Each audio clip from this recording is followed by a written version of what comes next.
La sesión de hoy estará dirigida por Sofía Leal. Listo, Sofía, ya puedes iniciar. Gracias, Lina. Bueno, buenos días para todos. Muchas gracias por sacar el tiempo y el espacio de estar aquí en esta capacitación. En esta sesión de hoy yo les voy a hablar de un tema que a mí personalmente me apasiona mucho y que pues también está un poco, digamos que sonando en el mercado, y es todo lo relacionado con renta fija sostenible. Pero la idea es que sea desde una aproximación bastante sencilla y que esta sea la primera de varias capacitaciones en las que podamos profundizar más en estos temas. Para comenzar, lo primero que quiero es aclarar tres conceptos que son súper importantes, pero que solemos utilizar como sinónimos muchas veces cuando hablamos de sostenibilidad y que en realidad representan cosas distintas. Entender esa diferencia va a ser súper clave para entender cómo funciona la renta fija sostenible. El primero es el concepto de ASG. ASG es un marco de análisis y nos va a permitir evaluar riesgos y oportunidades no financieras dentro de sus tres dimensiones: ambiental, social y gobierno corporativo. El segundo concepto es inversión responsable. Esto hace referencia a cómo usamos esa información para tomar decisiones de inversión. Y la tercera es finanzas sostenibles. Es básicamente cómo materializamos esta inversión o esta estrategia de inversión a través de instrumentos financieros y del mercado de capitales. Entonces, básicamente, en una frase, ASG es un análisis, la inversión responsable es una decisión y las finanzas sostenibles son una ejecución de esa decisión. ¿Qué evaluamos exactamente cuando hablamos de ASG? Creo que esto pues lo han escuchado, es la primera clase que uno tiene cuando se mete en el tema de finanzas sostenibles, y es ¿qué metemos en estos tres criterios? Lo primero que les quiero mencionar es que cuando hablamos de ASG no estamos hablando en ningún caso de algún tipo de filantropía. Realmente, y creo que esto es algo que todavía no está muy normalizado, cuando hablamos de ASG estamos hablando de riesgos no financieros que empiezan a tomar relevancia, que son materiales y que pueden afectar los estados financieros de las compañías. Digamos que en este caso, pues son riesgos que van a afectar a largo plazo. Siempre pensamos en cosas de largo plazo como cambio climático, riesgos de transición, condiciones laborales, todo el tema del gobierno corporativo de las compañías. Muchos han escuchado pues este tipo de riesgos en estos escenarios ASG, y básicamente eso lo metemos en cada una de esas dimensiones. Ahora, esto seguro también lo han escuchado, y es que al final de hacer ese análisis terminamos en unas calificaciones ASG. Y esas calificaciones ASG nos dan una nota, o pues le dan a las compañías una nota. Muchas veces escuchamos personas que dicen la empresa X debe ser muy sostenible porque tiene una calificación ASG muy alta. O la empresa Y se ganó un premio porque tiene una calificación ASG muy alta. Pero el mensaje que les quiero dejar en esta diapositiva es que esto hay que analizarlo con muchísimo cuidado. ¿Por qué? Porque no existe un estándar único. ¿Y a qué me refiero con esto? Primero, que hay varias agencias calificadoras, cada una tiene una metodología distinta, una escala de calificación distinta y un objetivo de medición distinto.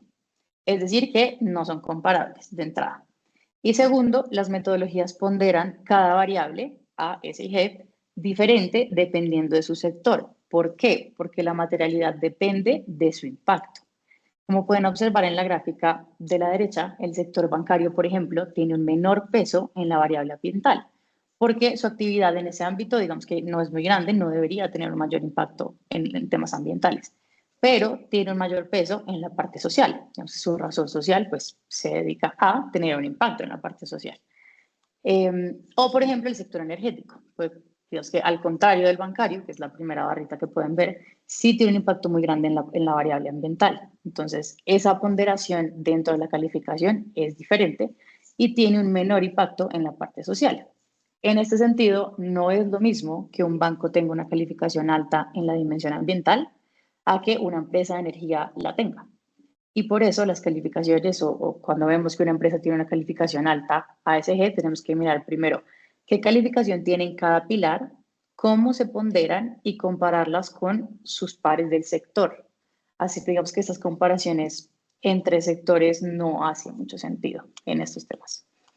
En este caso, pues digamos que es importante que entiendan entonces que estas calificaciones no son verdades absolutas, son simplemente herramientas de análisis, y recuerden también siempre que se relacionan con capacidad de gestionar riesgos no financieros.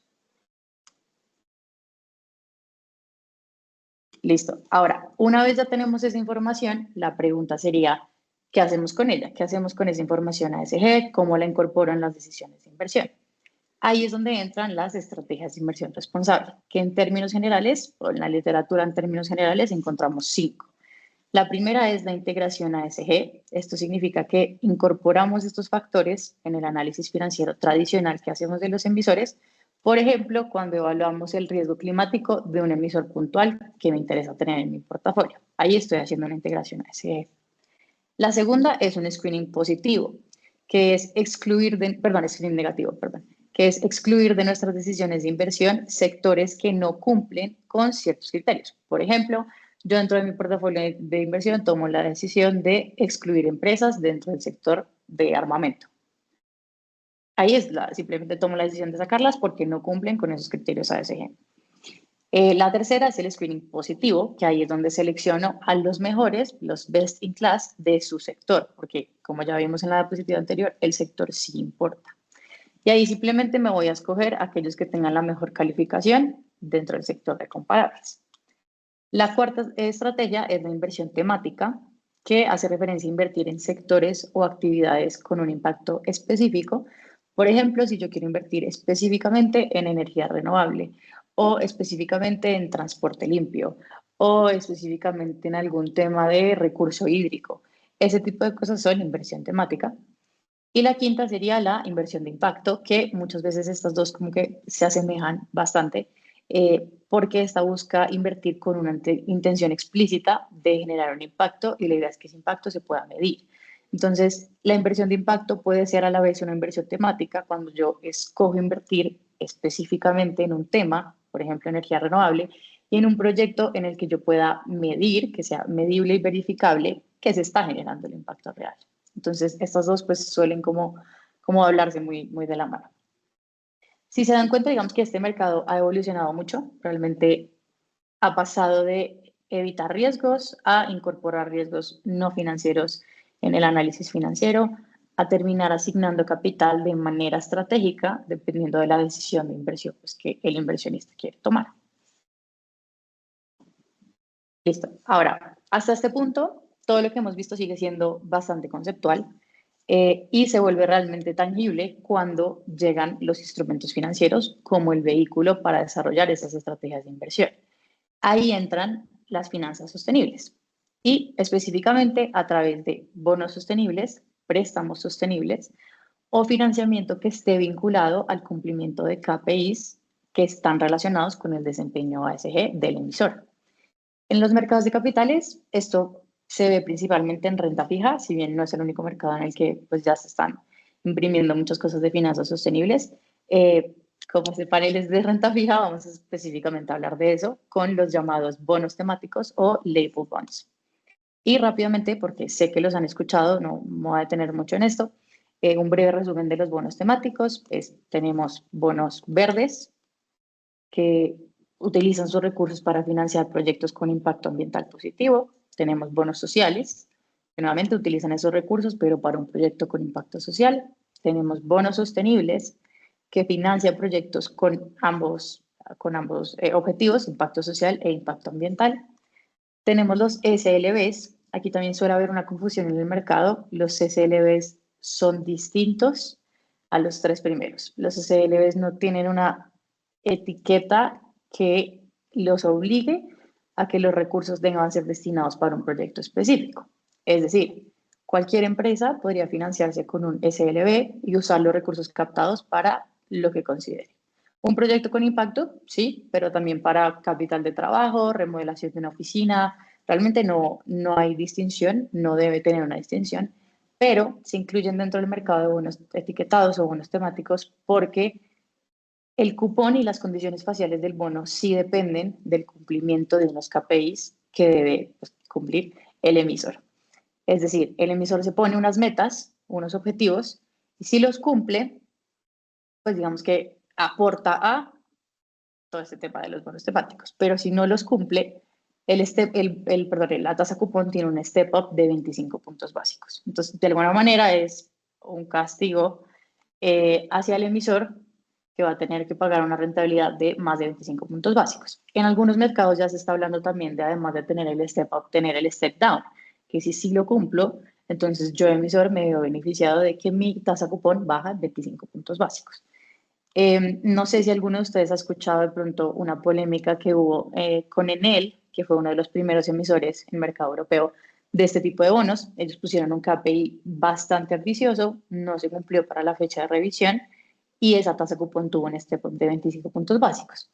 Esto digamos que hizo mucho ruido en el mercado y en este momento estos bonos son los que menos se emiten por muchas razones. Primero, es difícil encontrar KPIs que sean lo suficientemente ambiciosos para tener un impacto en la sociedad, pero que no condenen al emisor a tener ese step up de cupón. Eso requiere unas revisiones internas, corporativas y organizacionales de sostenibilidad corporativa importantes para yo poder decir que voy a bajar, no sé, mis emisiones de gases de efecto invernadero en X porcentaje, pues tengo que tener la capacidad de analizar cuántas emisiones genero, cómo las voy a bajar, si tengo la tecnología para mitigarlas o reducirlas. Digamos que tiene todo un tema conceptual muy grande y práctico muy grande por detrás. Entonces son instrumentos que se están emitiendo cada vez menos. Y existe, como les digo, un poco esta estigmatización de, pues voy a terminar pagando más porque no voy a cumplir y se me va a subir el step up. Entonces, digamos que la ventaja es, puedo usar los recursos para lo que yo quiera. La desventaja es, pues, hay que mirar cómo se plantean bien esos KPIs. Algunas otras categorías que han escuchado que realmente podrían ser también como subclases de las anteriores son los bonos azules, dedicados pues como a todo esto de preservar el recurso hídrico, las zonas costeras, océanos, y los bonos de biodiversidad que estuvieron pues también con mucho bombo ahorita en la COP que tuvimos en Cali y que buscan financiar proyectos que conserven la biodiversidad, como, no sé, que hagan reforestación, regeneración, restauran ecosistemas. Todo eso cabría dentro de esta como subclase. Bueno, entonces, como les decía, dependiendo de cada estrategia, la estrategia de inversión, los bonos etiquetados cumplen un rol. Por ejemplo, podrían usarse como un filtro de screening positivo o podrían usarse para invertir en temas específicos. Como ya lo vimos, digamos que cada una de esas etiquetas les va a permitir jugar un poquito con esas decisiones de inversión que vimos antes. Ahora, acá hay otro tema importante. Emitir un bono sostenible no es simplemente ponerle una etiqueta y lanzarlo al mercado en una subasta. Digamos que hay un proceso bastante estructurado. Lo primero es que debe hacerse una revisión y una selección de los proyectos que son elegibles. No simplemente puedo decir, voy a hacer tal cosa y no soportarla. Tiene que haber un proyecto elegible de acuerdo a la etiqueta que yo escogí para la emisión de mi bono. ¿Y cómo hago para saber que esos proyectos son elegibles? Para eso existen unos documentos oficiales, que en Colombia es la taxonomía verde de Colombia, eh, y en varios países ya hay taxonomías realmente. Y ese documento oficial va a indicar o va a ser una guía para saber qué proyectos son elegibles y yo así poder saber qué etiqueta me sirve como emisor para pues, intentar irme por ahí. Después de eso, debe realizarse un marco con los criterios del ICMA en el que se describa la estrategia que se va a seguir y cómo eso, cómo esa misión se alinea con los bond principles. Esto ya estamos hablando, digamos que dentro de un marco internacional. Entonces, tengo que ser capaz de demostrar mi alineación con esos bond principles. Luego, debo contratar a un revisor externo, un SPO, que evalúe esta alineación y ahí sí puedo pasar al cuarto punto, que es la emisión. La emisión como tal es igual a un bono ordinario y ya el quinto paso, que es la verificación, vuelve a ser distinta y es porque tenemos que tener nuevamente un SPO que anualmente prepare un informe en el que se detalla en qué se utilizaron los recursos que yo dije que iban a ser para un proyecto X, pues en qué se utilizaron y si sí los utilicé para ese proyecto X. Entonces, realmente hay todo un marco y todo un proceso y la credibilidad del mercado depende de todas estas revisiones y procesos.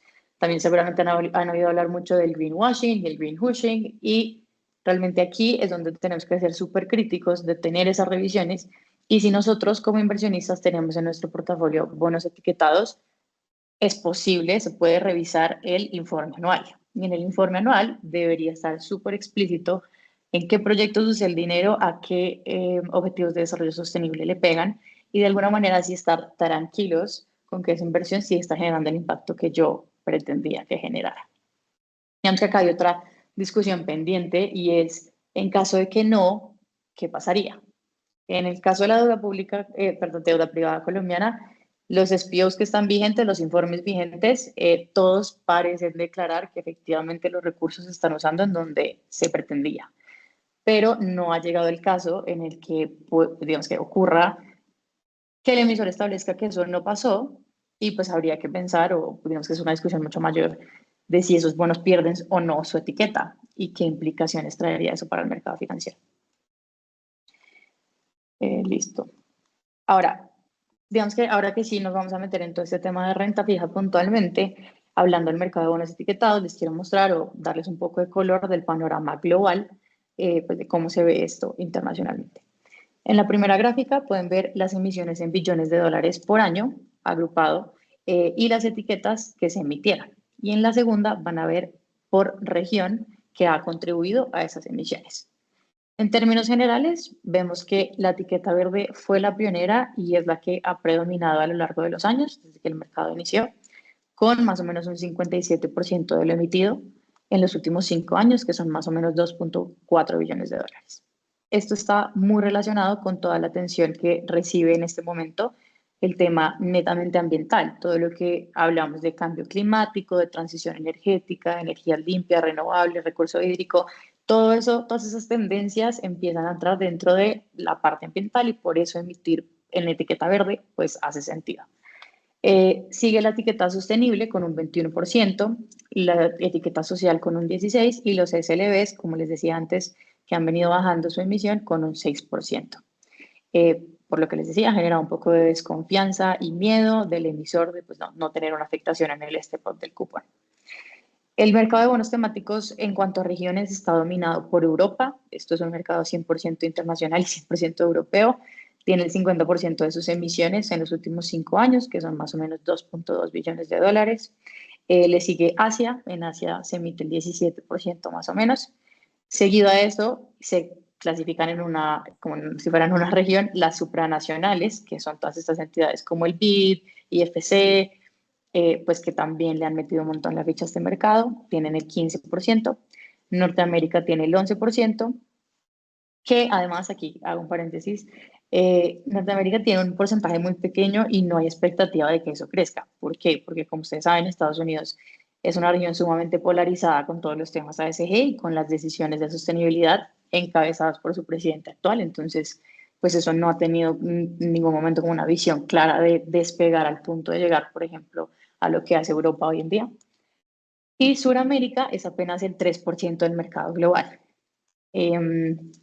Adicional a eso, también les traigo cómo se ve este mercado en términos de monedas y de emisores puntualmente. Entonces, por el lado de emisores, las agencias supranacionales, como les decía, tienen una participación muy importante, son un 36%. Después de eso hay un 15% de corporativos, 14% sector bancario, el 13% son soberanos y el sector real es el de menor participación. Eso suele pasar en renta fija, pues, por lo menos a nivel local, con un 5%. Y en cuanto a monedas, digamos que lidera el euro un 48%, seguido del dólar del 26%. Entonces, si bien Estados Unidos como emisor no tiene muchas emisiones, pues para nadie es un secreto que el dólar, pues siendo moneda fuerte y moneda, digamos que comúnmente utilizada, pues sea la segunda en la lista con un 26% en cuanto a las emisiones. Sin embargo, también hemos visto emisiones bastante significativas en libras, en yenes y en monedas locales, monedas domésticas.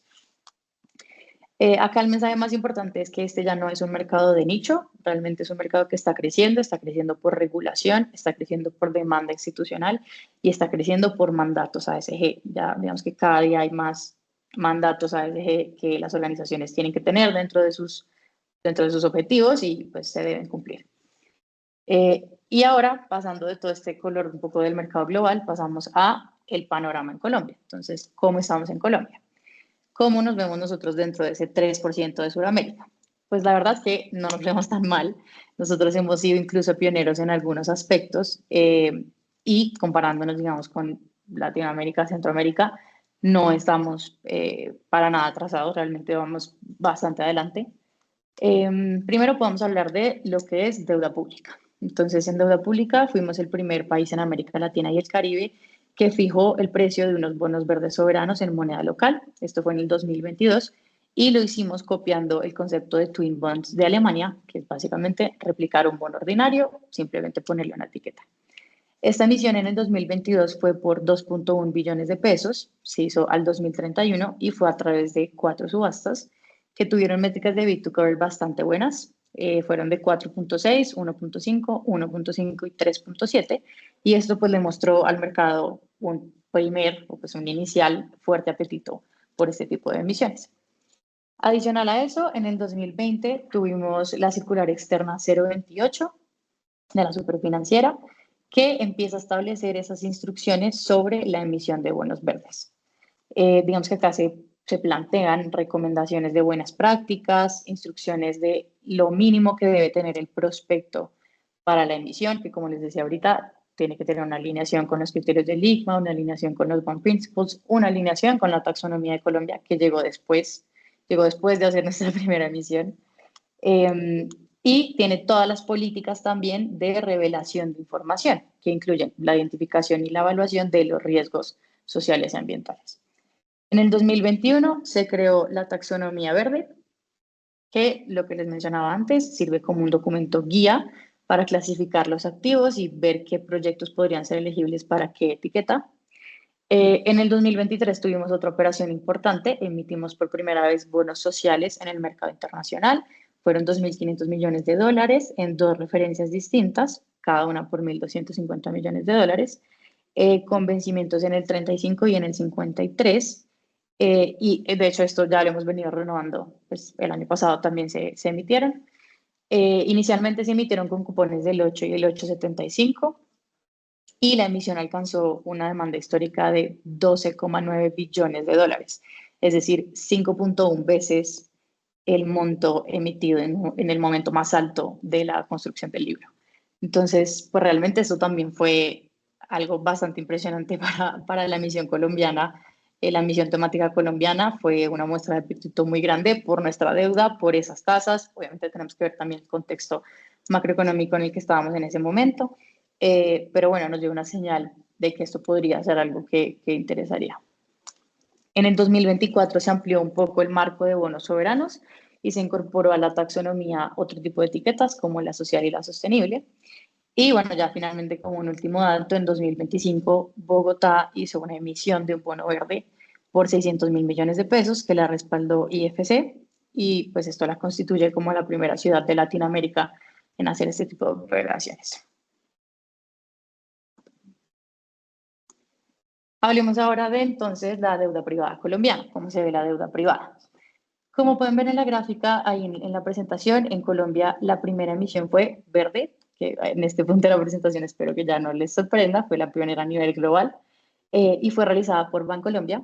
Luego de esto, en el 2017 entró al mercado Da Vivienda y entró Bancoldex. Bancoldex desde ahí empezó a ser un emisor muy importante en los bonos con etiqueta social, pues digamos que por su objeto social, por su razón social, hace mucho sentido que se vaya con esa etiqueta y no con una etiqueta verde. En el 2018 justamente tuvimos el primer social por parte de Bancoldex. En 2019 tuvimos una emisión sostenible bastante alta.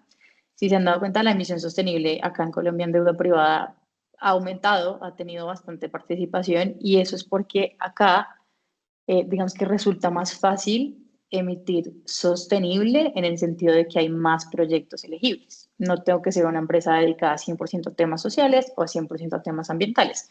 Si logro hacer proyectos elegibles que mezclan los dos, puedo lanzar una emisión sostenible. Entonces, digamos que ha ganado mucha popularidad. En el 2022 tuvimos otro tema importante, otro hito importante, y es que Bancolombia emitió un SLB. SLB, como les decía antes, recuerden que los recursos no nos importa para qué se utilizaron, pero el cupón sí va a depender de si Bancolombia cumple o no unos KPIs. Para que ustedes tengan una idea más o menos de cómo se plantean esos KPIs, Bancolombia puntualmente tenía dos. El primero era el número de personas no bancarizadas. Básicamente el objetivo ahí era darle acceso a crédito a un número predeterminado de personas de bajos recursos que no estuvieran bancarizadas antes de si no me equivoco, esto era de diciembre del 2025. Y el segundo KPI era reducir la intensidad de sus emisiones financiadas. Acá entra otro concepto muy extenso que es qué son las emisiones financiadas. No voy a entrar en eso, eso lo podemos ver en algún otro espacio. Pero básicamente el objetivo era reducir la intensidad de esas emisiones de CO2 que ellos financian o que se pueden atribuir a su financiación a una cantidad determinada que se calcula en CO2 equivalentes sobre pesos financiados. Nuevamente para la misma fecha de revisión, que era diciembre de 2025. En caso de que eso no se cumpla, este bono, digamos que emitió en Colombia, el SLB, va hasta el 2027. En caso de que eso no se cumpla, entonces hay un step up de 25 puntos básicos que recibirían los inversionistas desde la fecha de revisión hasta la fecha de vencimiento del papel. Algunas otras cosas importantes pues, que ven en este slide es que pues en deuda privada es un mercado muy dominado por el sector financiero, el 92% de las emisiones son de ahí, que no es muy diferente a la deuda ordinaria. El sector real pues no tiene mucha participación, aunque se ha visto emitir a ISA, se ha visto emitir a Celsia, se ha visto emitir al Transmilenio en algunas ocasiones. Y aproximadamente es un mercado de 9.17 billones de pesos, en donde, como lo pueden ver en la gráfica de abajo, Bancolombia pues, es el principal emisor con 2.5 billones de pesos. Listo.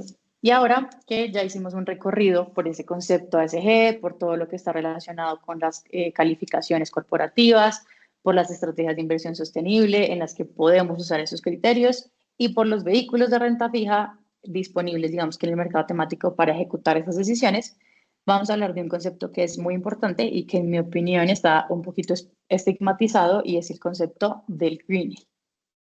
Entonces, ¿qué es el greening? ¿Existe realmente una prima de sostenibilidad? Necesariamente, si yo quiero hacer una estrategia de inversión de impacto, debo asumir un mayor precio y resignarme a tener una menor rentabilidad. La respuesta es no necesariamente.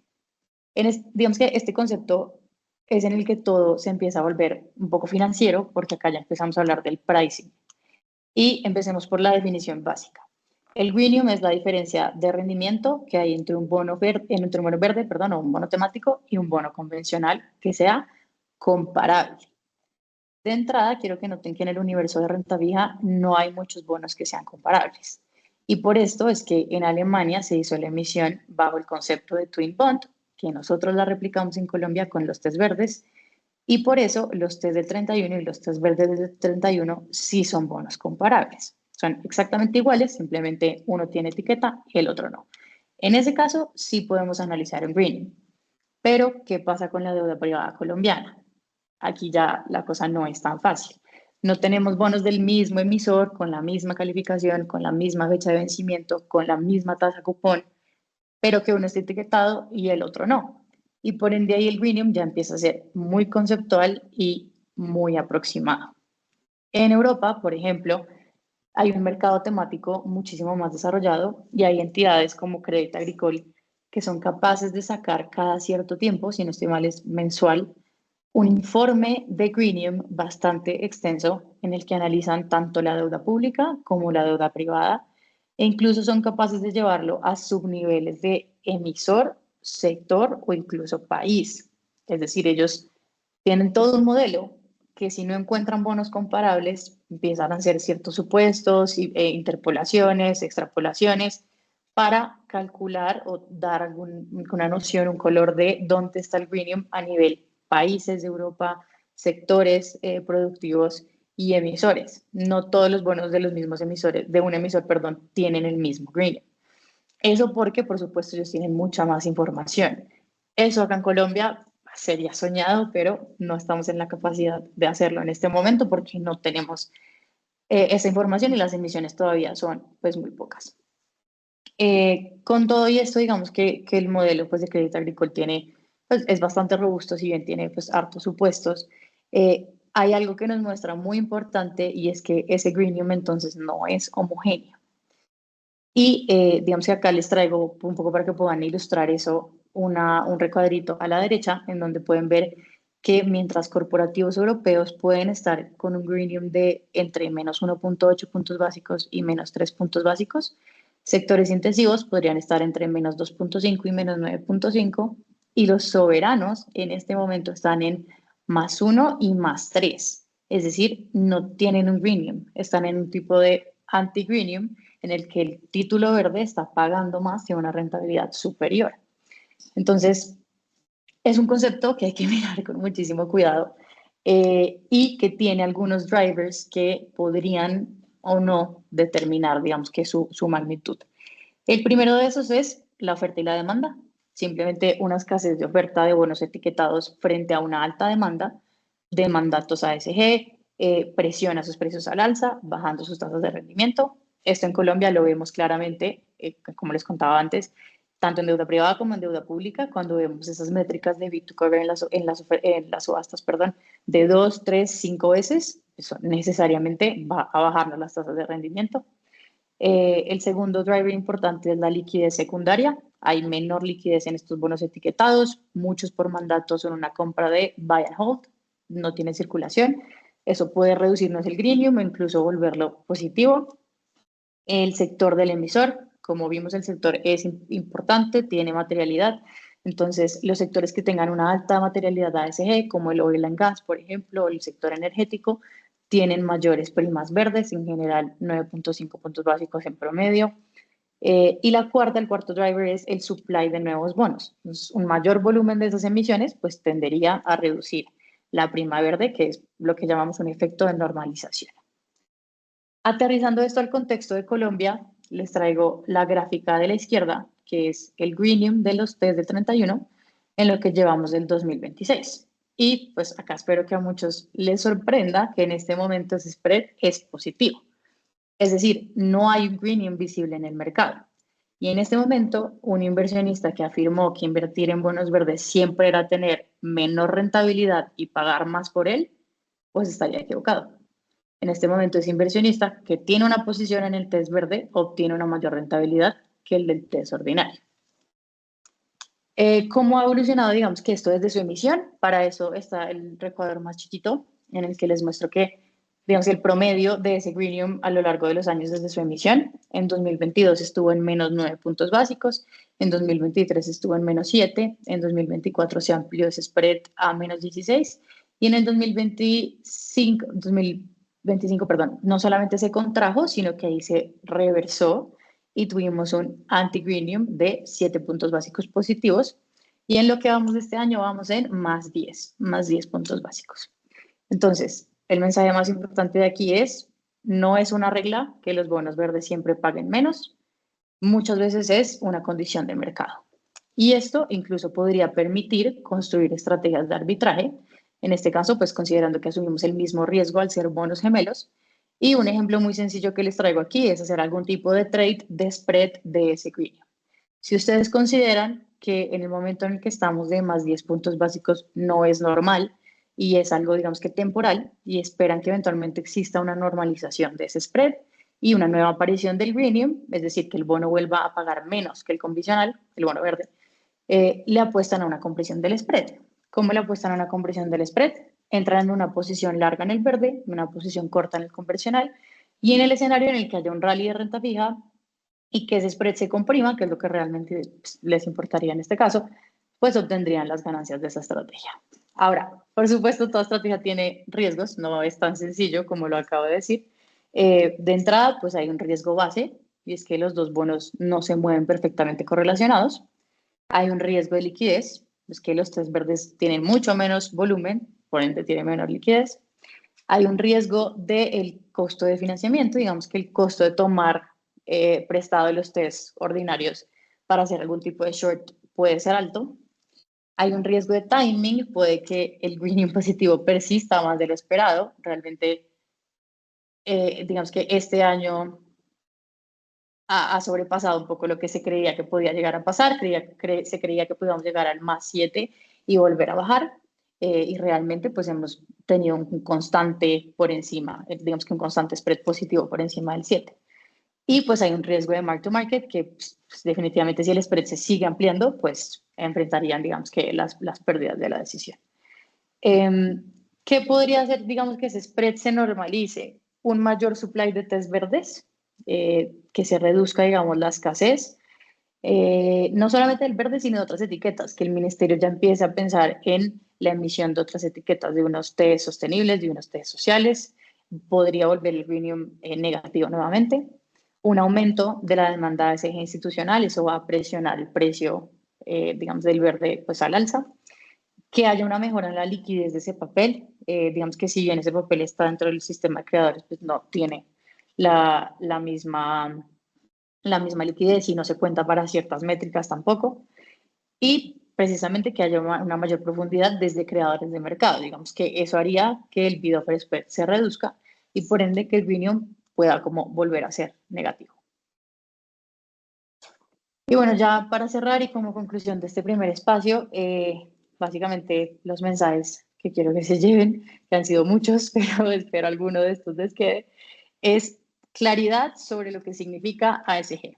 En este mundo de sostenibilidad, finanzas sostenibles, finanzas corporativas, hay muchísimas definiciones, hay muchísimos acrónimos, hay muchos conceptos, pero hay que saber diferenciar cuáles están relacionados y cuáles no, y en qué contextos se usan unos y en qué contextos se usan otros.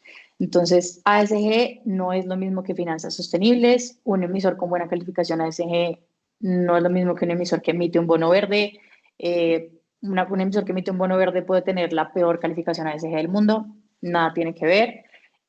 Con los criterios ASG evaluamos riesgos no financieros que impactan a las organizaciones y con las finanzas sostenibles encaminamos nuestro capital dentro del mercado de capitales, usamos el mercado de capitales como un vehículo para invertir con, digamos que, decisiones estratégicas y decisiones de impacto. En la sostenibilidad corporativa es en donde entran muchos otros conceptos que tal vez han escuchado, estándares como GRI, PRI, TCFD, SASB, todo el concepto de ARAS, de análisis de riesgo ambiental y social, el riesgo climático, el riesgo de transición, las emisiones, el Scope 1, las emisiones financiadas, todo eso hace parte de la sostenibilidad corporativa. No está directamente relacionado con las finanzas sostenibles y el mercado de bonos. Digamos que eso es un universo mucho más amplio. Tampoco es de alcance, digamos que de este espacio, de este primer espacio, todo lo que tiene que ver con bonos de carbono, pero aprovecho también para mencionarlo, nada tienen que ver, los bonos de carbono no son bonos, no son instrumentos de deuda, se llaman así, pero para mí, en mi opinión personal, no deberían llamarse así, deberían llamarse certificados de carbono, porque son certificados, no son bonos financieros. El segundo mensaje es la evolución que ha tenido este mercado, las estrategias de inversión. Inicialmente, como les decía en algún punto de la presentación, solamente se hacía exclusión, excluíamos el oil and gas, excluíamos el armamento, excluíamos el tabaco, excluíamos el carbón, el tipo de carbón que tiene un impacto ambiental, porque no todos los tipos de carbón tienen un impacto ambiental, pero ya dejamos eso y ahora pasamos a screenings positivos, a inversión temática, a inversión de impacto. Digamos que son estrategias un poquito más robustas que se alinean obviamente con ese mandato de sostenibilidad que tiene la organización.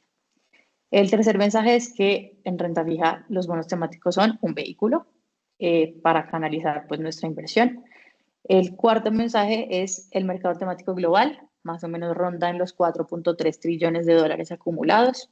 Es un mercado que está en un crecimiento estructural con, digamos que, impulsado por mandatos, regulación, convicción. Hay mucha gente que deja de lado el greenium y simplemente invierte en esto por convicción.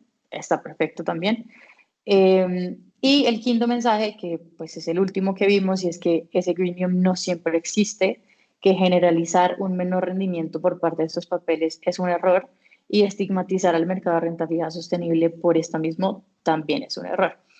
En general, que la sostenibilidad dejó de ser un tema reputacional, que solamente está en tendencia y ya, que hoy está influyendo en cómo se asigna el capital, cómo las empresas asignan su capital y en cómo se fijan los precios, porque al final todo esto termina en el pricing de instrumentos de renta fija con los que algunos de ustedes estarán operando diariamente.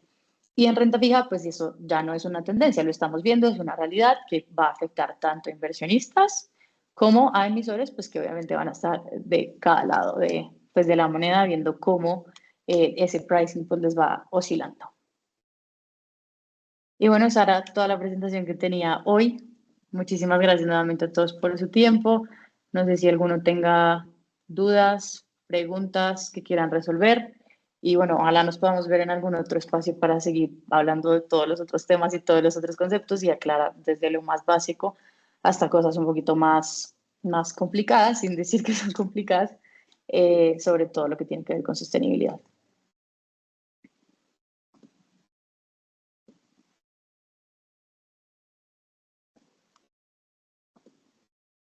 Creo que me llegan aquí preguntas al chat. En tu experiencia, los préstamos sostenibles sí tienen greenium. Los préstamos, te refieres diferenciándolos de los bonos, ¿sí? Humberto, perdón.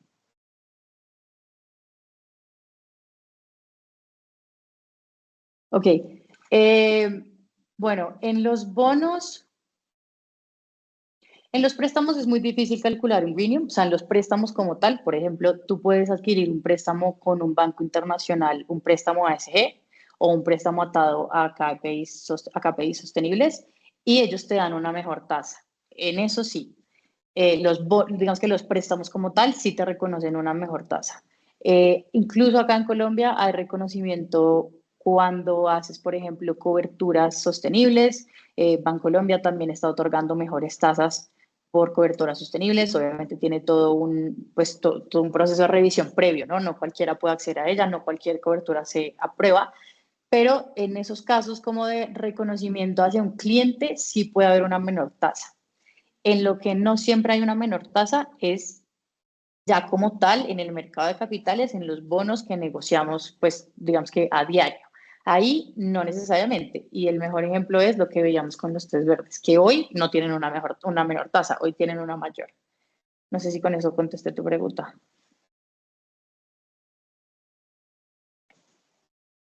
Bueno, ahí de pronto para complementar lo que te acabo de responder, el greenium como tal es el diferencial entre dos bonos. Entonces, cuando yo te digo que los préstamos sí tienen una menor tasa, eso no es un greenium, eso es como que te están dando un beneficio porque te están diciendo, te voy a prestar más barato porque estás comprometido con cosas ASG. Pero eso como tal no es un greenium. John Sebastián Angulo pregunta, quisiera saber si puedes detallar el tema del greenium y el rendimiento de los bonos tradicionales a los verdes. ¿Dónde entrará la diferencia de la tasa o en qué caso se gana más en los bonos? Bueno, como les decía, es que el greenium es un tema complejo. ¿Cómo? O sea, la diferencia es, el greenium es la resta de tira. Entonces, lo que históricamente había venido pasando es que esa resta era negativa. Entonces, que en cuanto, 7 puntos básicos, 8 puntos básicos. ¿Y eso qué significa? Que el bono verde te da una menor tasa, por ende tiene un mayor precio. Entonces, mucha gente, muchos inversionistas dicen, ¿yo por qué voy a invertir en un bono verde si me renta menos que el bono convencional? Hablando puntualmente de los test de Colombia. Es el mismo riesgo, no estoy arriesgando más, no estoy arriesgando menos, estoy arriesgando lo mismo y me renta menos. ¿Por qué lo haría? Eso es filantropía, nadie haría eso. Pues no necesariamente, y es porque, como les mencionaba ahorita, el Vinium es una condición de mercado y tiene drivers que lo mueven tal y como se mueven todos los otros precios, tal y como la inflación es un driver de mercado, como las nóminas no agrícolas son un driver de mercado, como el mismo nivel del spot es un driver de mercado.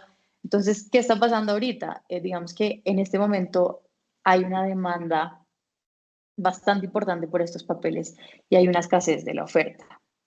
Y pasan muchas cosas. Puede pasar eso, puede pasar que por mandato se compran y se tienen, muchos portafolios compran los TES y los mantienen porque tienen que cumplir con una X cantidad de cuota de bono verde en su portafolio.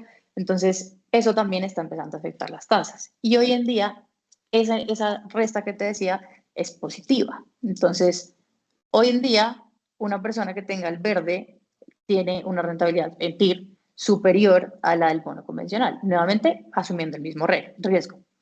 La estrategia de inversión que yo les mostraba ahorita, que para nada les estoy diciendo que vayan y la hagan porque no puedo, pero la estrategia de inversión que yo les mostraba ahorita es, si usted tiene la convicción de que eso debería ser negativo, de que efectivamente el verde debería pagarme menos tasa, pues ese spread se va a reducir.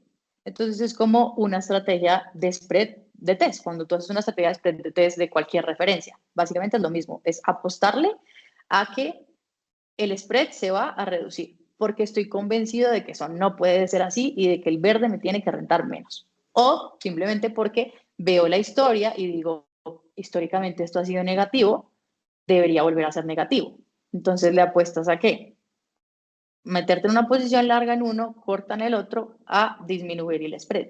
Si ese spread efectivamente se disminuye, que de hecho para eso voy a devolverme a esta, si ese spread efectivamente se disminuye, lo puedes ver aquí en el escenario de P&L, pues vas a tener una ganancia porque al final vas a entrar a hacer la posición contraria en cada uno de los bonos y tienes una ganancia porque le apostaste a eso. No sé si te hace sentido. O lo mismo al revés, si estuviera negativo y tú le apuestas a que ese spread va a ser positivo, pues haces la estrategia contraria. Listo, buenísimo, John. Sí, no te puedo dar, no te puedo dar cosas de inversión, pero, pero esto es netamente teórico, no mentira, no es teórico, sí es práctico, sí pasa, sí se hace, porque además estás asumiendo el mismo riesgo, pues, base gobierno soberano. Pero lo que yo les decía ahorita es, igual hay otros riesgos, hay riesgo base, hay riesgo liquidez, no es tan fácil salir a vender después el test verde, ¿no? O sea, hay que ver si tienes la punta para sacarlo. No es tan fácil hacer eso pues en el timing porque no tiene liquidez. Entonces, igual es una estrategia que tiene riesgos.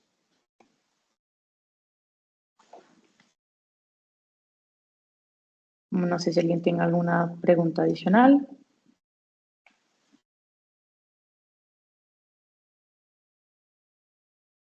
O terminamos aquí la sesión.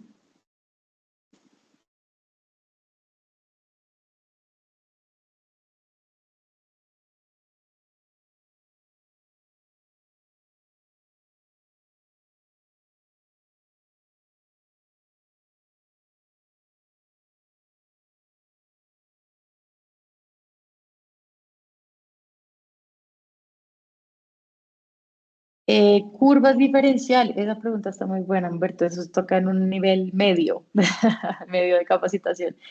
Curvas diferenciales, no, pero Precia sí tiene una metodología de valoración de instrumentos sostenibles y se valoran distinto, tienen un margen de categoría diferente. Eso es algo que sin duda podríamos ver en otra sesión porque sí tienen un tratamiento diferencial.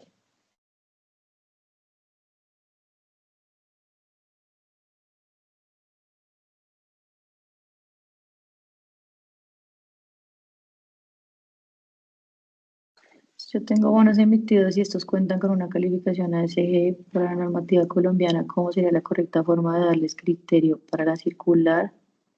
Es decir, su clasificación. No te entendí. Es que no sé si te entendí. Si no te entendí, me vuelves a preguntar. Perdón, John. Em, los bonos como tal no tienen una calificación ASG. La calificación ASG la tiene el emisor. ¿Qué pasa? Y esto lo digo un poco por experiencia. Muchos portafolios o muchos mandatos ASG, digamos que tienen un reto, un objetivo de que su portafolio tenga una calificación ASG, ¿cierto? O sea, hemos visto que muchos, no sé, fondos de pensiones o bancos dicen que tienen portafolios y que su portafolio tiene una calificación ASG de tanto. Eso no significa que los bonos que tienen adentro tengan esa calificación, porque los bonos no tienen calificación ASG. Lo que tiene calificación ASG es el emisor. Entonces, ¿qué les ponía, por ejemplo? Les decía ahorita un ejemplo. Hay un emisor que tiene una calificación ASG muy mala, muy bajita, ya la está recuperando y subiendo con un montón de planes de transición que están haciendo al interior de la organización, bueno, con un montón de iniciativas. Su calificación ASG es muy mala. Él emite bonos verdes, sociales, bueno, temáticos, no recuerdo cuáles, cuál etiqueta. Cuando yo los meto en mi portafolio y digo, mi portafolio tiene una calificación ASG, pues estás ponderando el monto que tienes de ese bono por la calificación del emisor, pero es la calificación del emisor y no es lo mismo como lo veíamos pues al principio de la presentación. Entonces, lo que me preguntas puntualmente, ¿cómo sería la forma correcta en cuanto a la circular? Esa respuesta te la debo, no tengo muy claro cómo se divulgaría ante la circular, pero tú no divulgas una calificación de bonos, divulgas una calificación del emisor. Y aún así esa calificación del emisor, como veíamos, tampoco es que te diga mucho, porque hay que empezar a ver quién lo calificó, qué agencia, con qué metodología, qué peso tiene cada una de las variables y qué te dice realmente eso.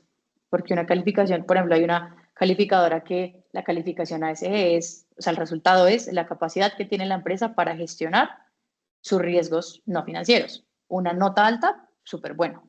Pero hay otra agencia que lo que califica es la vulnerabilidad a los riesgos. Entonces, una nota alta, pues es súper mala, porque es que estás muy vulnerable. Entonces, no sé si te respondí, creo que no, porque no te hablé de la circular, pero básicamente pues como la claridad de que los bonos no tienen calificación.